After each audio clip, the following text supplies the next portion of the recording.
Welcome to the International Teacher Podcast with your host, Matt the Family Guy, Kent the Cat Guy, Jacqueline from JP Mint, and Greg the Single Guy, bringing you episodes from around the world about the best kept secret in education. You've got it, international teaching. Welcome to the show. This is Greg coming to you from the International Teacher Podcast, and I do have JP Mint. How you doing, JP, in Mexico? Hello, hello. It is a balmy 30 degrees here in Mexico. And I've got Kent the Cat Guy. How you doing, Kent? Great. Good to see you. Thanks for having me. And our guest this episode is Jenna Slack-Larimer, and she's coming to us from Guadalajara, Mexico. How you doing, Jenna? I'm great. How are you guys? Woo, woo. Hey, awesome possum. Are you close to JP Mint? Like, give us a little geography here. Okay. No. She's about 5 hours driving inland, and we're a little bit closer to the Pacific coast. Guadalajara is like 4 hours inland from Puerto Vallarta. It's in the same state, though. Oh, okay. Yeah, I've never been. Kent, have you ever been to Mexico, really? Sure. You have? Okay, been more to, than me, maybe. Baja and Tijuana. Okay. These are all That counts familiar a little names. bit. And Jenna, you come Tijuana's originally more. from Chicago, Yes. right? Oh, that's too bad. I feel bad for you. All you I Packer know. fans out there, you know, we can't help it, but we do have to have a Chicago person every once in a Go while. Bears. The Bears. Well, my stepfather's a Packers fan, so it's I like him somewhere in the already. Family. There you go. I've made peace with it.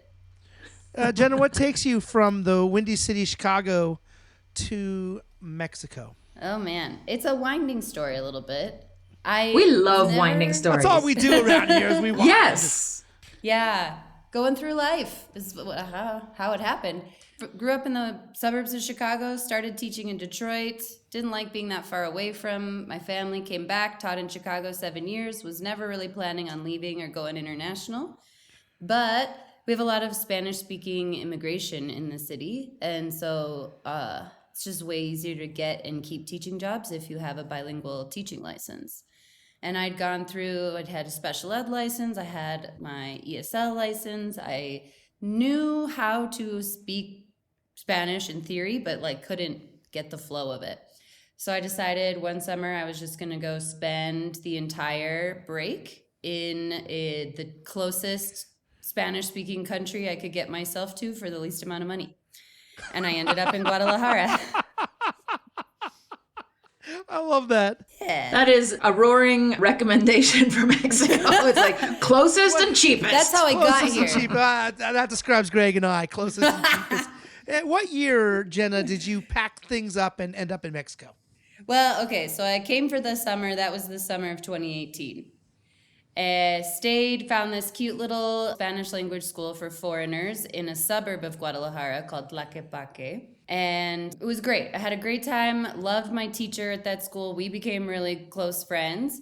And I left because work, went back to Chicago, started the new school year, did take the licensure tests and passed. Then decided for the weekend of November 1st, 2nd, which in Mexico is a big holiday. It's Day of the Dead.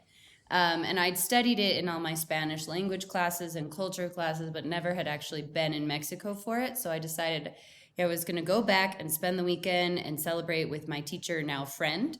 And it was that weekend that I fatefully met who is now my husband. And that helped keep me buzzing around Guadalajara a little bit more. So from 2018, that was November. So 2018, 2019, he and I were kind of dating via WhatsApp. Then the pandemic hit and my school district in Chicago announced that we would not be going back to in-person classes. And my rent contract was up. Landlord was wanting to sell, and it was kind of this mishmash of signs from the universe. So I said, screw it. And I threw everything in a storage locker, and I lived in an Airbnb in Guadalajara for what I thought would be 2 or 3 weeks. And then I'd, come home and find another apartment. But it ended up being a year and a half, as we all know. And then the school district said, okay, we're going to now school year 21-22, we're going back to in-person classes. And at that point, We were engaged. I was like very in love with him and his family and didn't want to leave. So I serendipitously met a very tall New Zealander. Oh, not me. This is before Jacqueline. I was like, all excited. JP's like, I'm like, waving her arms. It wasn't I'm you. like, tall New Zealander. That doesn't describe me. Okay, yeah, all right. But anyway, he happened to be married to a Canadian who happened to be the cousin of the Canadian school's director, who hired me and Jacqueline in the same year. And that's how we came into each other's worlds. That's how we know each other. That was a Canadian international school? Yeah, it's a Mexican school in Guadalajara, but they teach the Canadian curriculum and they hire some Canadian teachers. It's about, I don't know, maybe like 60-40 teaching staff is Mexican, 60%, 40% Canadian. So, in the Jenna, upper what school. did you teach in Chicago, and then what did you teach when you started teaching in Mexico then? Oh, everything in both. I'm in Chicago because I have a special education license and teach in the high school and was teaching on the south sides and the west sides where we have really diverse learning populations. They would throw me in any class. For real. Like I was co-teaching physics and world history and English and all of the things. But my teaching license says English, Spanish, bilingual, ESL, and special education. But I basically just jump in and help teach whatever needs to be taught. And then when I got here, because I wasn't like looking for a job formally. Okay. Formally. I need more yes, coffee. Big one. Yeah. I wasn't formally looking for a job. I was actually looking for an apartment for my now husband, at the time fiance, to move into because he had been staying with me in the Airbnb. I was moving back to Chicago and we were looking for a place for him.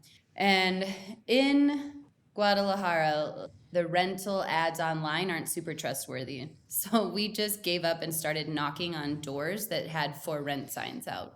And some that didn't. We would just be like, hey, you want to rent? No, just kidding. Knock on the door. Hello. Hi. I know you don't have a for rent sign, but we just want to move in. But your Can we house move is in? beautiful. No, we were in the area that was really nice and we wanted to live in, and we were looking for rent signs. And I got out and knocked on this gate, and a man in the house next door came out, and they were saying, you know, my wife's a teacher. We're going to move around the block so our kids can have a bigger backyard. There's a better house over there, but you can come in and look at the house. And then while we were touring the home, I was thinking like, yeah, right, this is impossible. He can't afford this by himself. It's a 4-bedroom house. But, you know, we're being nice and kind of just going along with it and chatting with his wife, who's the teacher. And she was saying, well, my cousin's the director and we really need a 3rd grade teacher, like really bad. And this is early July. So they really needed a 3rd grade teacher bad. And I said, well, I am not your person. I do not do the little ones. I didn't think Nope, that's where the sorry. story was going, Jenna. No. I thought it was just going to be, and I fell in love with that 3rd graders are the best ever, and I'm your guy. No, I was like, I do high I school. love that, Jenna. I like the teenage angst. I like fart jokes. Like I can't do the baby songs all the time. But I really wanted to stay with my husband, who also likes fart jokes, by the way. I can see why it works out. So anyway, so I took the job and I taught 3rd grade for a year, and it was really fun. Like they're a fun group. I probably couldn't handle any higher than 3rd grade because then the cute like goes down and the annoying. Wait, kinda lower goes you up. mean? You can't No. go lower than 3rd grade. I haven't ever done it. Well, Yeah. no, I haven't. Where really do ever done where's it. the when you level get of fart jokes that you want? I mean, is it like middle Right. school I think fart middle jokes? Are school. you writing them in your head? Are I you- love that.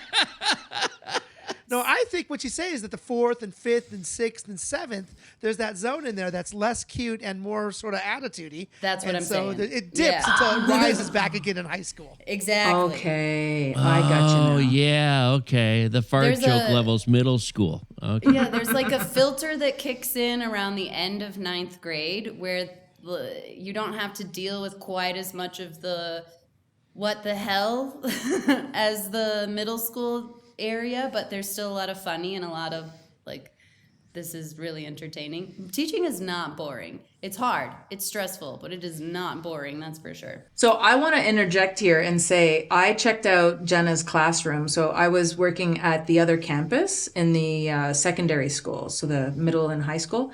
But, you know, Jenna and I got to know each other during the onboarding. Greg loves talking about onboarding, and with reason, because the onboarding is so important. And this is what happened. During our onboarding, Jen and I became besties. Like, we just clicked. There was, I think the fact that she was at another campus really helped. Like, she wasn't under my supervision, but also she was just you could tell she was just so cool to talk to. And, and we just hit it off. But what I got out of her classroom was like the most sophisticated grade 3 classroom you can imagine, with like a cityscape.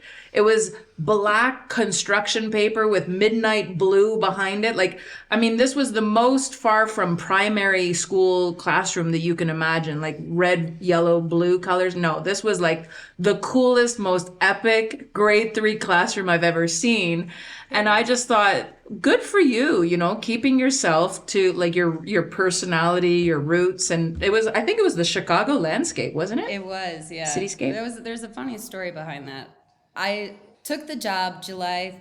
Are you guys there? Jacqueline We're froze. still here. Yes. Yeah, we don't care about Jacqueline. Go ahead. JP will okay. show up She'll later. jump in. She froze in this You said really, Chicago and she froze.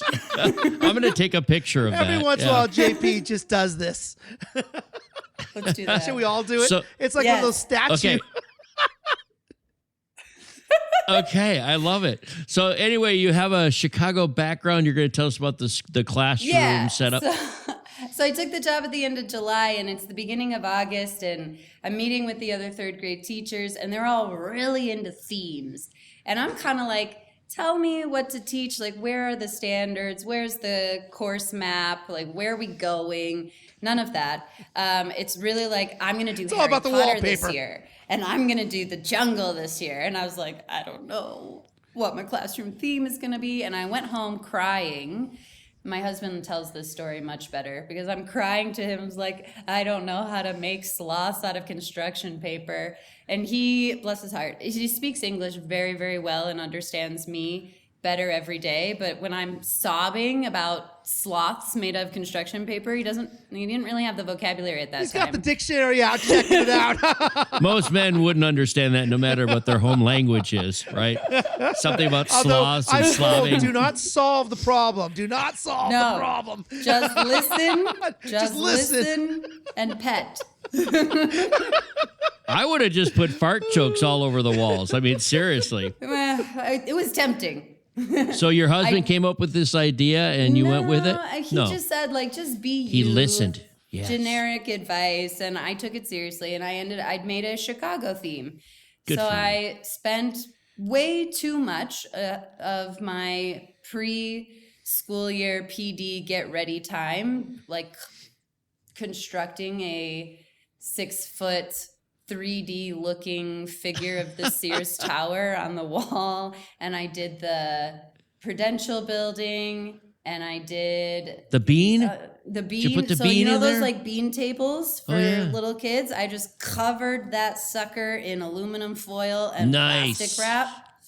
It was the ugliest bean ever, but it worked. It worked. As It long as gave you the make the vibe. kids go, ooh, ah, and this is our classroom, right? Yes, exactly. Exactly. There was a Ferris wheel. When I did reading groups, they were the hot dogs, the pizza, the cinnamon rolls, and the popcorn. Big Nice. Chicago foods. Food theme, yeah. Yep. And their math groups were all the sports teams. And the so Packers Greg, were in there somewhere. Greg's saying that the Bears must have been the low group. So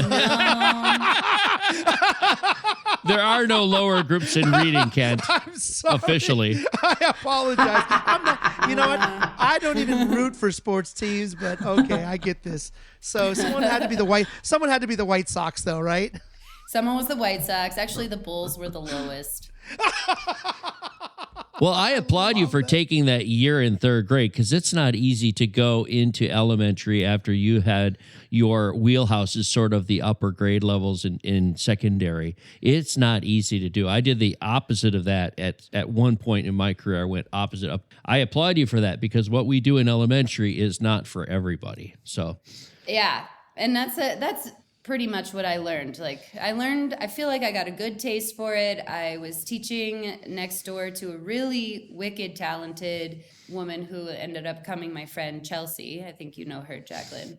And she's now working on her, shout out to Chelsea. She's working on her PhD. What was Chelsea's theme that year? Jungle. But Chelsea's super practical. She does the jungle every year, and she's been teaching third grade for 6 years. So her attitude was kind of like, I'm just going to add a new sloth over here. Kent's is chaos. Just picture chaos. That's Kent's room. So you did your year in third grade. Did you stay at the school the next year? I did. They hired me as an instructional coach in the upper grades the following year. So I stayed on for that. That next year was a little complicated with hiring and people leaving in the middle of the year. So I actually never did any coaching. You're going to be our instructional coach. Wait, no, we're going to put you in a classroom. Okay, Yep. so you ended up covering for teachers coming and going. I covered for a 7th grade math teaching position from September through January. So first whole semester. And then we got someone to finally come in for that.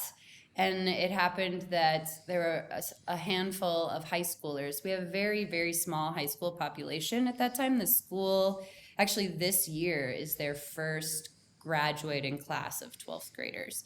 So very small, very new high school. And a handful of them had failed their first semester math or science course. And the way the Canadian curriculum that they're using worked was those courses run on semesters. So if you fail semester 1, you can't take the second semester.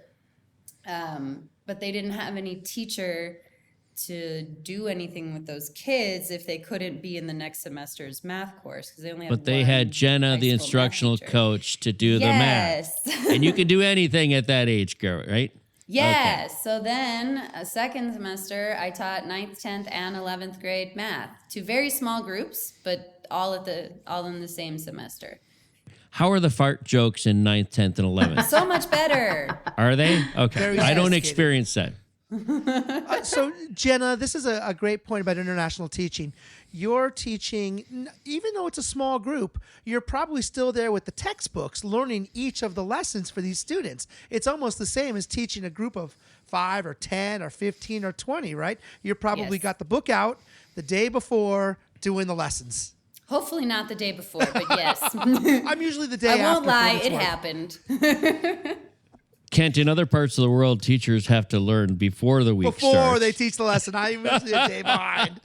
Jen, I have to make fun of Kent because Kent and I are in the same hallway and we see each other scrambling around and we usually have a coffee in the morning. So we support each other. We make a lot of jokes about each other, but you should see Kent's classroom. You talk about a teacher in third grade next to you that was stellar, right? You go into her classroom and learn from her and see how she teaches. Exactly. And if you did the same thing with Kent's classroom, you'd be amazed at the learning. The kids love him, right? He has a good connection with the kids. I don't know how much they really learned from Kent, but they love Kent, and he's a great teacher. Now, Jenna, you can see JP Mint and Jenna. You're on the video with us, and you can see Greg and you can see me. There is about half the staff who thinks we're the same person. they call me Mr. Armura. Yep. That we're two different They think people. we're the same and you person. can imagine how confusing that is for the kindergartners. Even though I'm much better looking, they still think I look like Kent sometimes. Jen, are you still at the same school? No, I've moved on. I wanted to get back to my wheelhouse for real. And I saw a job open up in the same city, but a different international school. And it was for 10th grade English, which is right where my teaching license at least says I should be. So, I snatched that up and am having a great time now at the American School Foundation of Guadalajara. Shout out to ASFG. And so you've been there now for 2 or 3 years now? How long have you been there? No, this is the first year. First year there. How's it been? ASF. It's lovely. It's really great. I think I got an awesome bunch of students, and all the other teachers in the school are like, oh yeah, that generation's really great. So I lucked out on that. They are welcomed me with open arms, and we've been doing a lot of cool projects, and just getting to know them has been really fun. And it's a great staff, and the school is much more established, bigger classes, bigger student body, more track record, more institutional Harder to knowledge. get into. Yeah. Yeah. Good for you. Sure. Congratulations. Thanks. Thank you. Well, and not to mention the fact that it's right across the street from a great mall. Yes. Yeah, so the Midtown Mall is right across the street. So the kids, I presume the high school kids can get signed out and go to lunch there and then come back. And so, it gets them kind of out of your hair, and they have places to socialize. But Jenna, for our international audience, the ones listening, can you tell us, when you transfer, or it's not like a form of transfer, but when you go from one school to another in the same city without really leaving the country, did you get the foreign package or the local teacher package? I got the foreign package. And I think that's not Good for common. you. I know that's not common. Did you have to leave and go to a job fair to do that, or did they Wow. hire you while you were still there? A lot of it was luck, but some of it was a little strategy. The strategy came in that I actually did apply for jobs in Chicago. Yes. And was hired and had a job offer that I could show the American school and say, look, if you don't hire me, I am going back. Like, this is where I will work. That, I think, kind of helped tip the scales in my favor, as well as the fact that I am not a permanent resident here in Mexico yet, even though I'm married a Mexican citizen.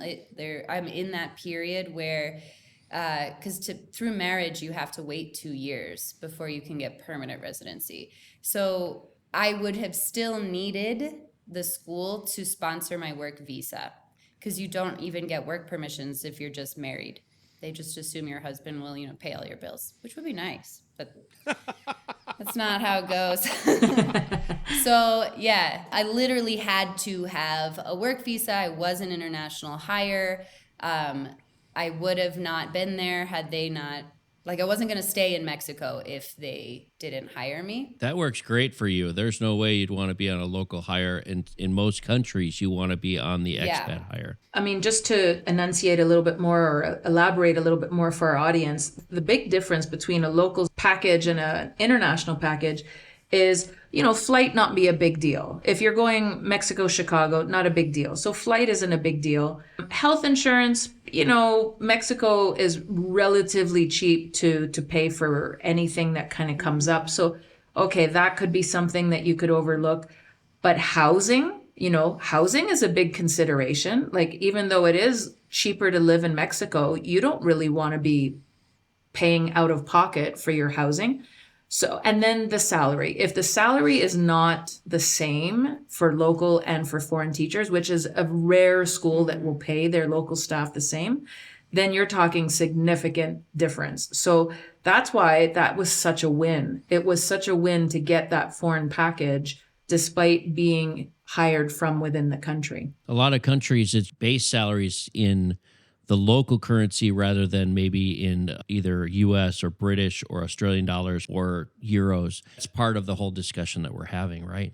So good for you, Jenna. ASFG has a halfway as well. They have a local foreigner package where they still pay you on the USD scale. They still pay you the foreigner salary. They just take out the flight stipend and they take out the housing stipend.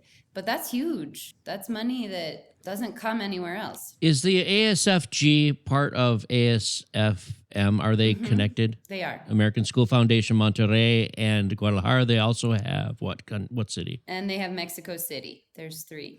And Mexico City. Okay. Question for you, Jenny. You're going back to the same school in the fall. Is that right? Yeah, I sure am. And so, how's the Spanish coming along? Oh, it's fabulous. Yeah, Much good. better. Yeah, so circling back, never used that bilingual teaching license.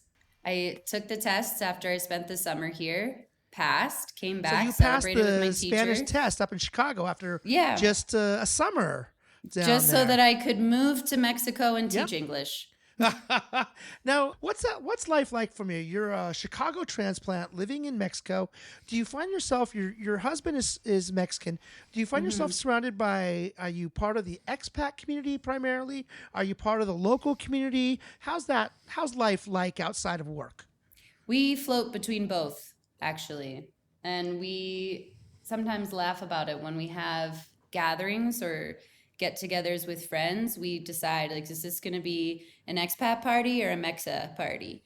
And some of his friends speak English, and some of my friends are better at Spanish at this point, and so we'll weave both of them in.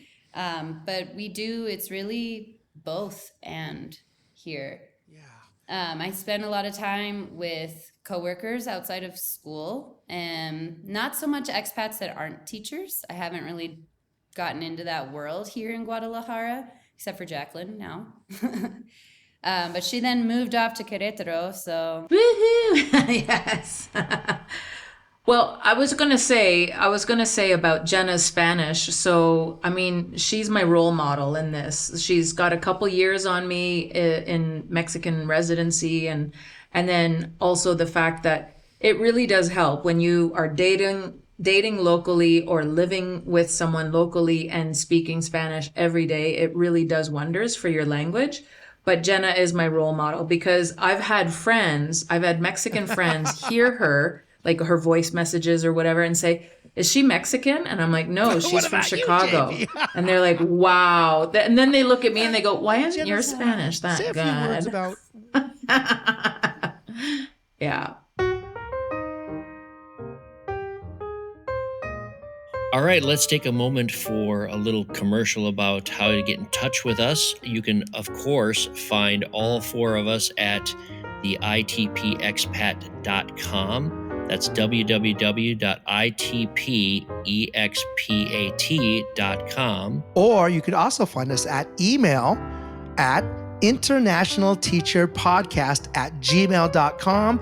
We look forward to hearing from you. Or if you're into Facebook, we have a new Facebook group at www.facebook.com/groups/ITPexpat, where you can find all kinds of inside information about ITP Expat. You can also find us on Instagram at ITPexpats. That's with an S. ITPexpats is our handle. All right, and thank you, listeners. We have over 100 countries represented by our listeners, and though we're not monetized, we are here for you, and we would like to thank all of you for listening. So let's get back to the show.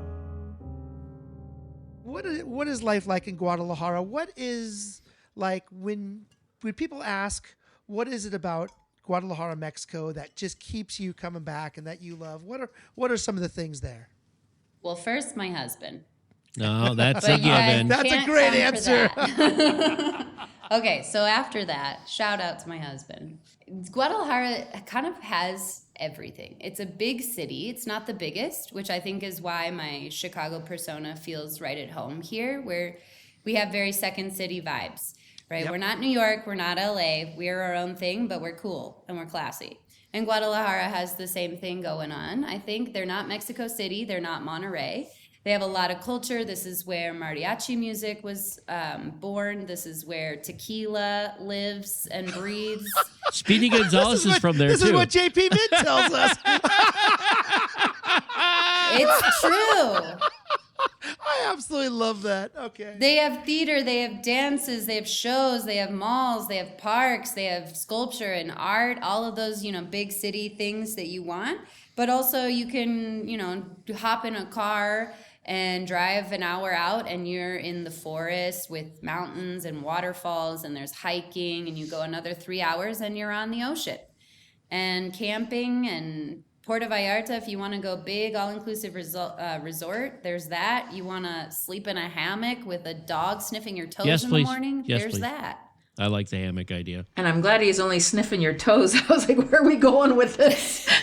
I'm trying to keep it PG. JP, this is a family. Well, I was radio thinking, show. when I get in the hammock, my butt's the lowest part of the hammock. So that's what I was thinking. Where is she going with this?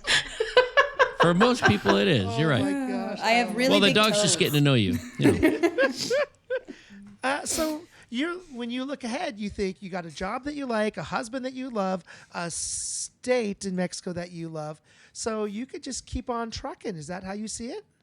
It is, except Mexicans are on this lovely little visa program with the U.S. So in order to continue being able to travel to the U.S. with me and visit my family and things like that, my husband has to apply for a tourist visa every 10 years, which is, it's not nothing. The thing is, they don't always grant them. So his tourist visa, we're like right in the middle of it. He has another 5 years with it. So we could stay here, no big deal for that amount of time. But then we kind of wander into this unknown territory of what if, he applies for the renewal and they say, nah, because that's happened. And it happens to a lot of people. Something goes wrong in your interview. The person that interviews you just isn't feeling it that day. And then it's a lot of money wasted. And it's at this point, another 3 years to get a visa interview. And then that's not even a guarantee that you'll get the tourist visa. So just to clarify, if you go in for the interview at that end of the 10 years, or would you do it like maybe, well, you're saying now it's 3 years to wait for an interview. So 3 years before your 10 years are up, you're reapplying. And if you get that interview, is that right? No. So yeah, let me sort that out. If you're renewing, it's a quicker process. Yeah, but they can still say no. So what we're afraid of is that in 5 more years, when his 10-year visa expires, we'll go for the renewal and they'll say no. And if they say no, then you need to wait. You just need to apply again. You can do that, I think, 3 months later. But if you're applying again from zero, meaning not a renewal, you're starting over. And then you need to wait 3 years. Then it's a 3-year wait from the time you turn in that application to the time you get an interview. And that's because of pandemic backlog right now. For comparison, when my husband applied for his initial visa to visit me in 2019 when we were dating, he didn't even have a passport. He got his passport in April. He applied for the visa in May. He got the visa in July, end of July. So a total of 3 months.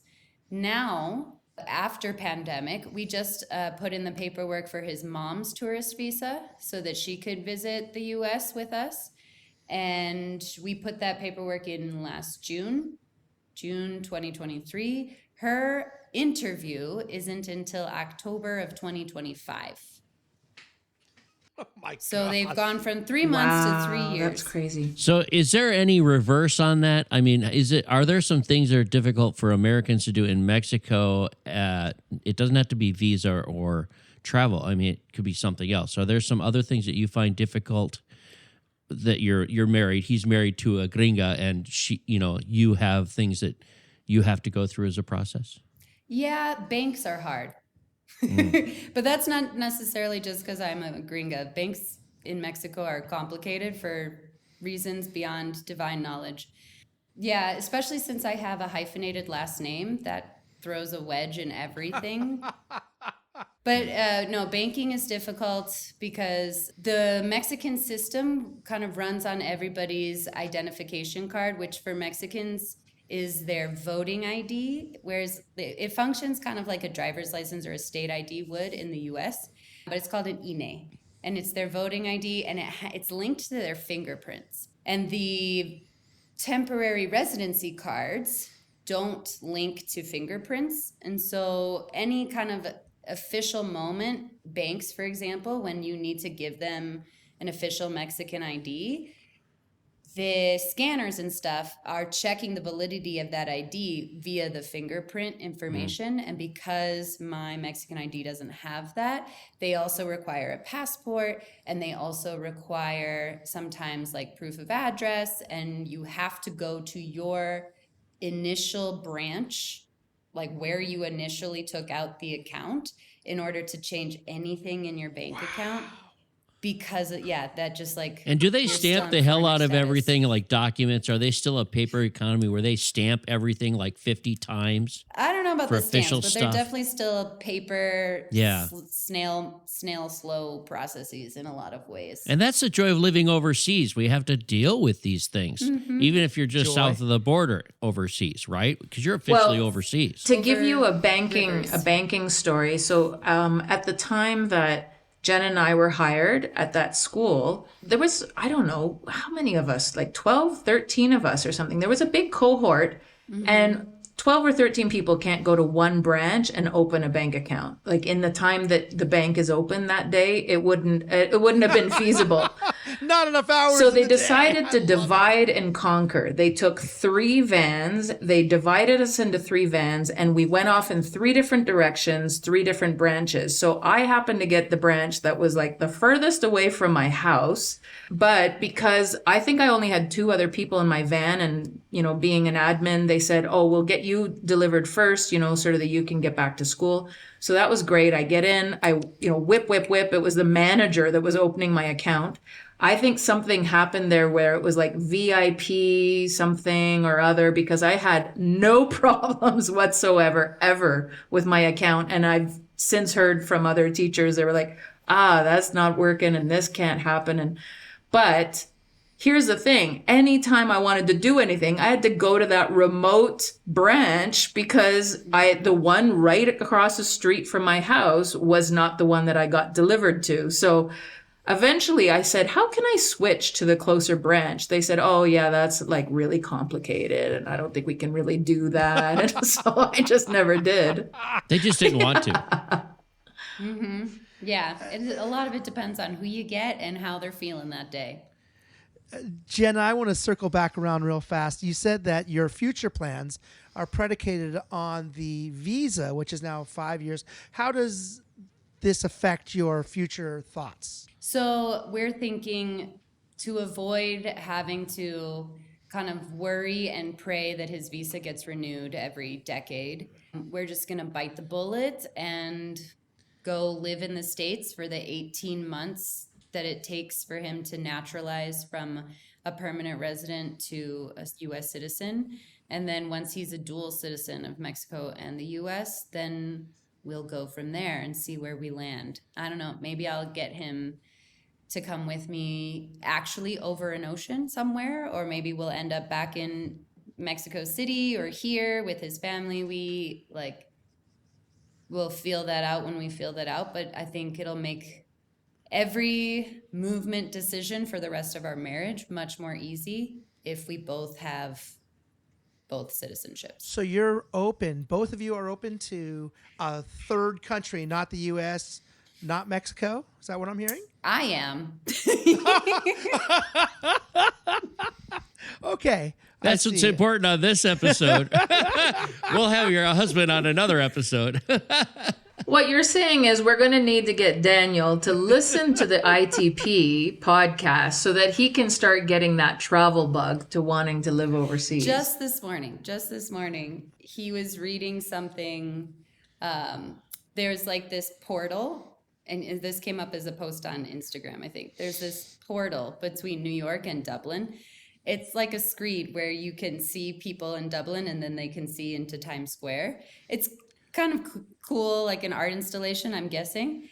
But then all the comments are like Dubliners, talking about 9/11 and like New York jokes, and then New Yorkers talking about the troubles of Ireland. And he was like, I know what those are, because we went to Ireland last summer and we took a tour of Belfast and we got kind of a refresher on that whole history of that. And he was like, we're so traveled, we're so cultured. He loves traveling and learning about new places and being out there. And I think that's part of his family. His brother is a travel agent and is actually in Thailand right now. And so he has that like adventurous spirit. But like when you ask him, would you ever want to live somewhere besides the US or Mexico? He's like, I don't know. What would I do there? So yeah, it'll take some figuring out, but We both have the travel bug and the international bug. Greg and JP Mint, Yes. we've talked to a number of people who are in Mexico, around the region. I'm thinking like Mark Weber and other people, JP, now Jenna. And not once is there this idea of personal safety come up. But if you read the U.S. press, that's every story about Mexico is about personal safety. Jenna, does your family just sit back in the U.S. and worry about you and think that you're somehow, or how does your family react to you living there? Well, I think it helps that I am the baby of the family. My big brother's 10 years older than me, and he joined the military right out of college and went to Iraq and then Afghanistan. He took care of all the family fears right there. You have a clean slate. So me chilling in Guadalajara. With a margarita in hand. Oh, you're a 4-hour flight away. Yeah. No big deal. I got to put a plug in for your wedding, Jenna, because Jenna, her entire family came. She has 4 parents. Oh, fantastic. Yeah, she has 4 parents. So mom remarried with stepdad, dad remarried with stepmom, and then the whole cohort. We got the brother, the wife, there were kids. There was just a whole gang of them came down from Chicago. Oh, grandma came? Yeah, that's Dad's wife. No. Oh, I know your dad's wife. Yeah. But okay, I thought... A lot of people thought I thought grandma had come. It was but confusing. So they all came down and they stayed in the boutique hotel where they were the reception was going to be held. And was that all their first time, or had they been? Some of them had been before. No, my mom had been to Cancun in the 70s.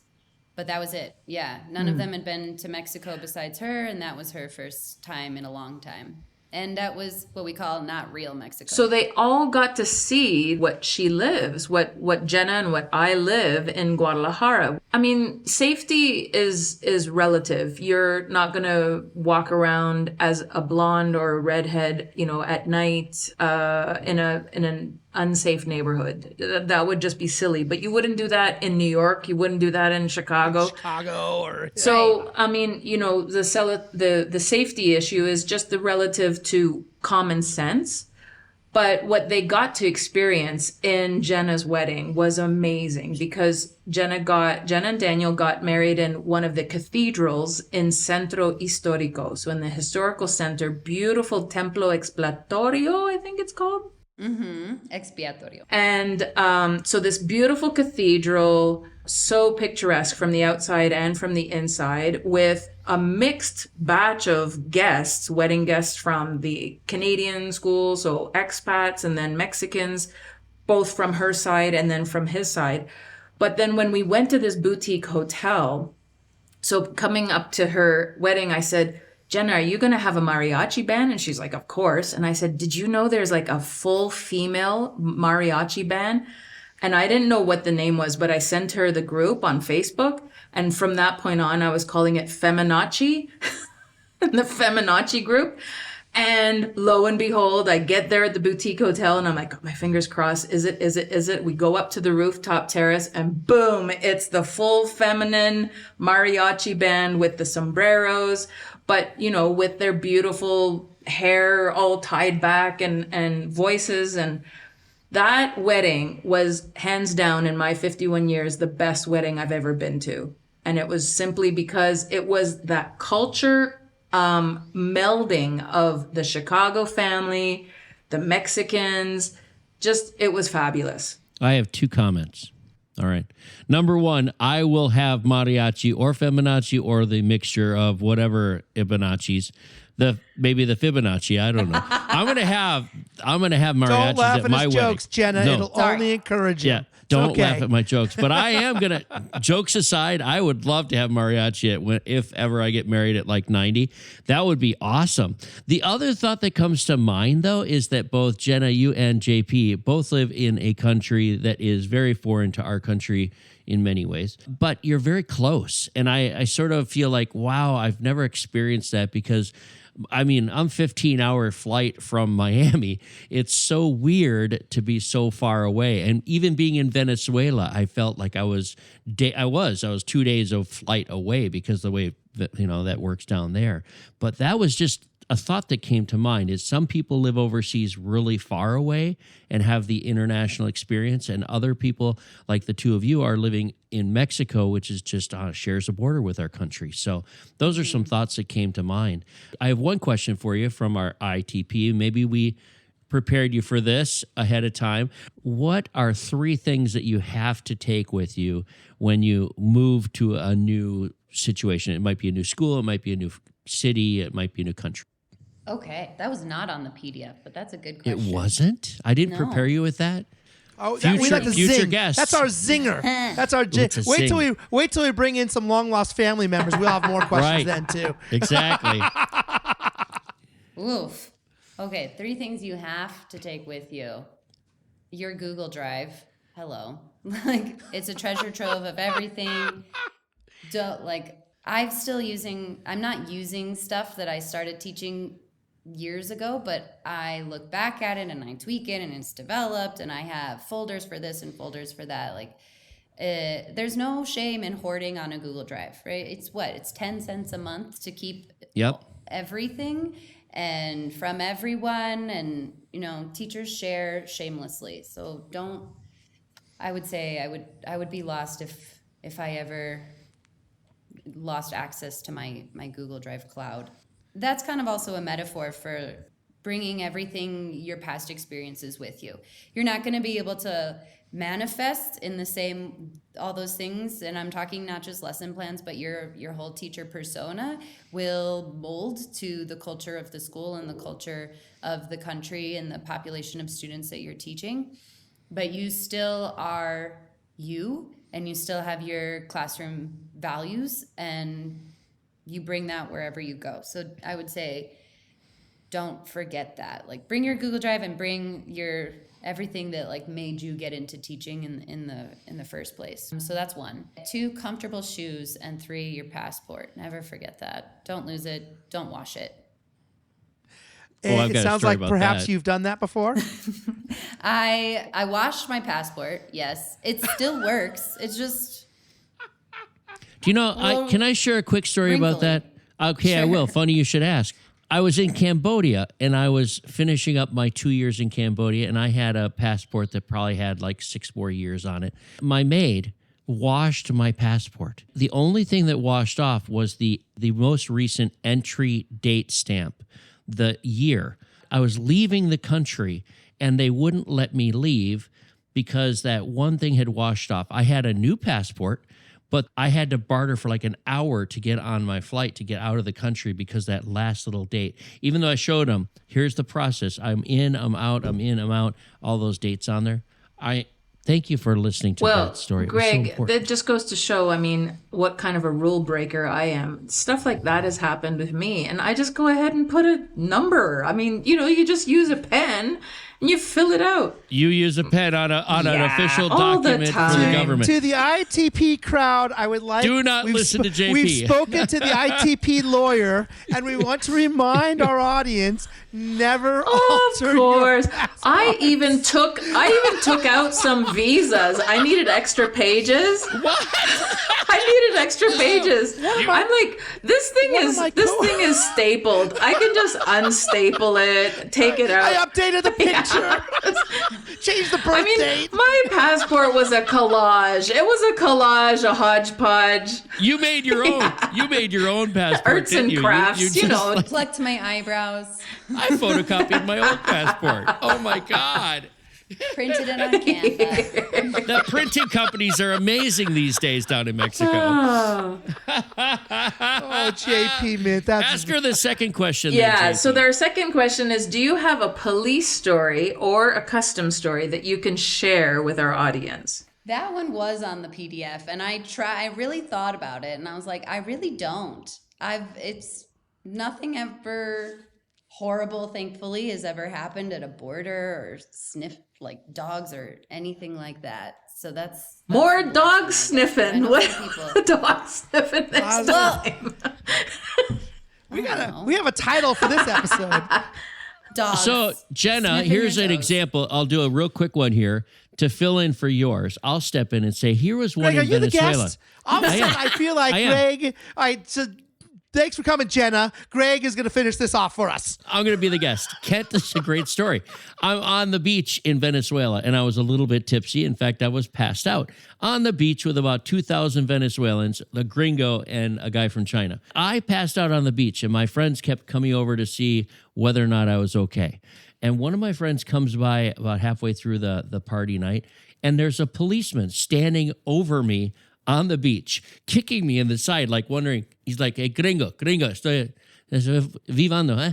And I'm like, what? And I wake up and I'm like, estoy en mi casa. It's just so harmless. And the guy just walked away. He's like, he speaks pretty He good just wanted to make Spanish. sure you were alive. He just walks That's away. what he was. I do That's have a harmless. story. Oh, yeah, you there do we have go. one. See, I inspired her, Kent. Aha. See? It's not during my teaching career. It was back in college when I was studying in Costa Rica. And we were hanging, me and my friend Tanvi, and then like a group of 17 other students. We all came together. But they kind of like hung out together, and she and I were the ones that like kind of ventured off and hung out with the locals and made friends with the kids of the school director. Anyway, so we were out with their friends of friends of friends, and we all decided we're just going to get on a bus this weekend, the next bus, wherever it goes. We end up in this city called Jaco. Lovely little cute town on the ocean. And we meet some Argentinians and barely understand their Spanish. That's a whole other level of Spanish. Yeah. And we end up on the beach, and we're like roasting little hot dogs on toothpicks in the sand at a fire. The cops roll up and they're arresting everybody, including us. So we get not handcuffed, but we get thrown in the back of this cop car, and we're between the English and the Costa Rican Spanish and the Argentinian Spanish, trying to figure out what the heck is going on. And we eventually pieced together, my Spanish not very good at this time, but my friend actually pieces together that they thought we were hunting turtle eggs. We're not. We were just like drinking and smoking and roasting hot dogs on the beach. There's a bunch of like college students and international people. And they eventually let a bunch of us go. But we still never found out what happened to the people they didn't let go. Yeah. So I've been thrown in the back of a pickup truck that allegedly belonged to the local police because they thought we were hunting turtle eggs. Did you have to pay the gringo tax to get out? No. Okay. No, I think the guys that picked us up were kind of like new to the police force, and then their bosses came and they looked at me and Tanvi and they were like, they're not hunting turtle eggs. When the bosses come, the price just went up. They're like, we're not gonna Well, the tangle silver with line these. to this story is you still have that turtle, so I'm really excited to hear that. No, poor turtles. Jenna, you got anything? You got any social media? You got any projects you want the ITP audience to look into? Any socials? Ooh, that's a good one. I actually don't post a lot on purpose because I think, like students follow me and having teenagers into that. Yep. They're all on social media. So I keep those very, very So separate. if they want to get in touch with Jenna, they can reach out to us here at the International Teacher Podcast, right? Okay. Yeah. Happy to connect with anybody. But yeah, I keep a lot of my personal life personal because of student Yeah, that makes stuff. sense. Jenna, I want to agree 100% with JP Mint. You are a lot of fun, and I really appreciate you coming on, and I wish you the best of luck in Guadalajara and wherever your future endeavors take you. Greg, JP, anything you want to throw in? Well, I'd like to know if Jenna has any final words for our listeners, thinking about maybe heading overseas or maybe even moving to Mexico. Have you got any words of wisdom for them? Oh, Mexico's fun. It's big fun. The weather's always nice. There's always stuff to do. I think you guys nailed it when you said like it is close to the US. So you are just like a couple hour flight away from family. If that's what's stopping you, the like being too far away to get back in a jiff, the Mexico, I think, could be the right spot for you. Like my grandma, well, we're going to add on a sad note, but my grandma passed away in December, and we were on a flight the next day, and Sarah, spent Christmas in Chicago when it wasn't the plan, and it was really comforting to be with family at that time. And I think that's a story that a lot of international teachers can't tell the same way because they're so much further away. So I think Mexico is a good landing point if that's a concern. But my parents are still pretty healthy now, and I think we're in this good spot where we don't have kids yet, and they're doing okay. So this could be an opportunity to get a little farther away. And that was actually going to be my question for you guys. What country or region, if you know, is most friendly to trailing spouses and international teachers that are potentially bringing families? But I also am noticing we only have 5 minutes till 11, so feel free to edit this question out. No, there's no rush. No, Kent, you should definitely answer this one. Kent's got a trailing spouse. Just from what I hear, Oman, I think a lot of the Middle Eastern countries are actually very friendly to traveling spouses. I know that Oman, you get lots of space, and JP Mint, you spent time Dubai, Abu Dhabi, the UAE, very friendly because they have so many multinational corporations there that Daniel would easily be able to find something up his niche, Spanish, English speaker that he is, and very Arabic looking. So, he could do that blending, very easily. Yep. And I will say for the ITP crowd out there who didn't know this, that our host country here, Saudi Arabia, I think our fans know that we're in Saudi Arabia. Now the wife can be the money hire, and the husband could be the trailing spouse. That wasn't the case for a lot of years in this part of the world, but now it's opened up to that. And my 2 cents on your question is it really depends on the passport of the trailing spouse. In many countries, I think, especially, we've already talked about this, that you want to get your husband a passport on the passport track for the U.S., that's golden. And for travel in the future, I think that is one determiner, because being from another country, it may be much more difficult for you to travel together, depending. I mean, there's a lot of flavors of that, right? Yeah. But I think that you're doing the right thing with that. It will make things a little bit easier down the road. And that's just my 2 cents from what I've heard from other people that are married with extra spouses. A friend of mine had a trailing spouse in Switzerland. He was from the U.S. She was from the U.S. They had a great time. He had to work his way into the system of the school and do other things. But there's a lot of hope out there, and there's a lot of great stories about trailing spouses. So, do you find that most schools are supportive of that and getting the immigration paperwork for the spouse? Do they help pay for that? Most schools want to make their staff that they hire, they want them to feel very supported with their family. So anybody that's trailing with anybody that's in their family, they're going to try, the good schools are going to try their best to get you as a person with family to be comfortable in their school. So that's something you have to be very transparent about in interviews and upfront. And in the beginning, it may be a little more difficult depending on how much experience you have and how much you're wanted. There's so many different pieces of the puzzle, but you have some really good support, especially you've got JP Mint, and she can help you with that resume and with those interview questions and stuff like that, as well as Kent. The tall New Zealander that she is.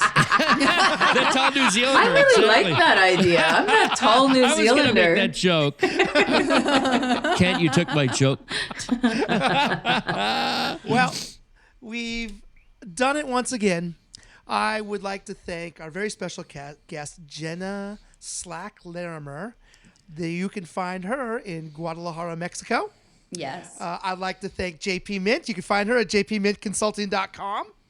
And I'd also like to thank our co-host, Greg, the single guy. You can find his latest book, International Teaching, the Best Kept Secret in Education, at www.amazon.com or wherever you buy your finer books.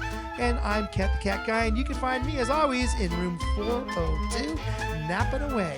Thank you once again. We will see you next week. Bye. That was so much fun. Oh my God. I want to go to Mexico. Yes, you've got to come to Mexico.